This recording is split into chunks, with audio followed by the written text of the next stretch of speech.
लगभग 2 साल से चल रहे गाजा युद्ध से जुड़ी एक ऐसी खबर सामने आई है जिसने दुनिया भर में हलचल मचा दी है।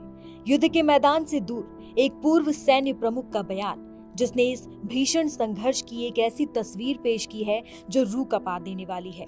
ये सिर्फ आंकड़े नहीं है, बल्कि हजारों जिंदगियों के दर्द और बर्बादी की कहानी है, और इस कहानी के तार युद्ध के नियम कानूनों से भी जुड़ रहे हैं।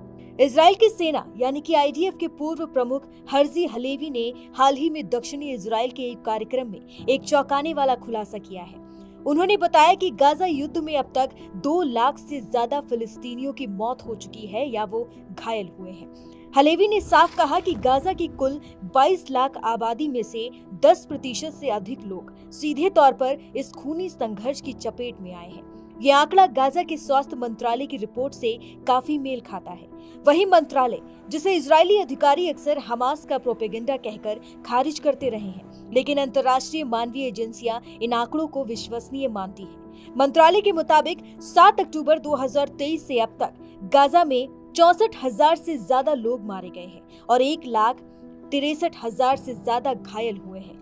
हजारों लोग अब भी मलबे में दबे हो सकते हैं, यह आशंका है। हलेवी ने अपनी बात जारी रखते हुए कहा कि ये कोई मामूली युद्ध नहीं है। हमने पहले ही मिनट में अपनी ताकत दिखा दी। दुर्भाग्य से पहले नहीं, उनके इस बयान का मतलब था कि इजराइल को 7 अक्टूबर के हमले से पहले गाजा में एक और सख्त रुख अपनाना चाहिए था। पूर्व सैन्य प्रमुख ने जिस आइन होबेसोर मोशाब के निवासियों से बात की, उन्होंने 2 साल पहले हमास के हमलावरों को सफलतापूर्वक खदेड़ा था।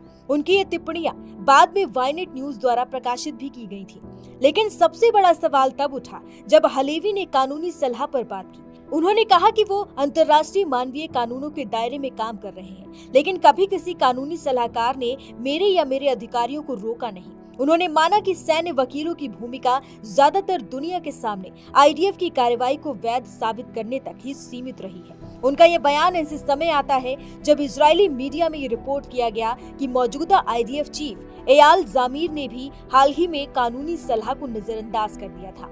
इस पूरे मामले ने मानवाधिकार कार्यकर्ताओं का ध्यान अपनी ओर खींच लिया है। इजरायली मानवाधिकार वकील माइकल स्फॉर्ड ने कहा कि हलेवी के बयान साबित करते हैं कि सैन्य वकील केवल औपचारिकता निभाने के लिए है। असल में उनकी सलाह को नजरअंदाज कर दिया जाता है। ये बयान न सिर्फ युद्ध के दौरान हताहत हुए लोगों की संख्या पर गंभीर सवाल उठाता है, बल्कि युद्ध के नियमों और कानूनी सलाह की भूमिका पर भी प्रश्न चिन्ह लगाता है। क्या युद्ध के मैदान में कानून सिर्फ कागजी कार्रवाई बनकर रह जाते हैं? क्या इन हजारों मौतों और घायलों के लिए कोई जवाबदेही तय होगी? गाजा में चल रहा ये संघर्ष अब सिर्फ सैन्य कार्रवाई का मामला नहीं रह गया है, बल्कि ये न्याय, मानवता और अंतर्राष्ट्रीय कानूनों के सम्मान से जुड़ा एक गहरा सवाल बन गया है।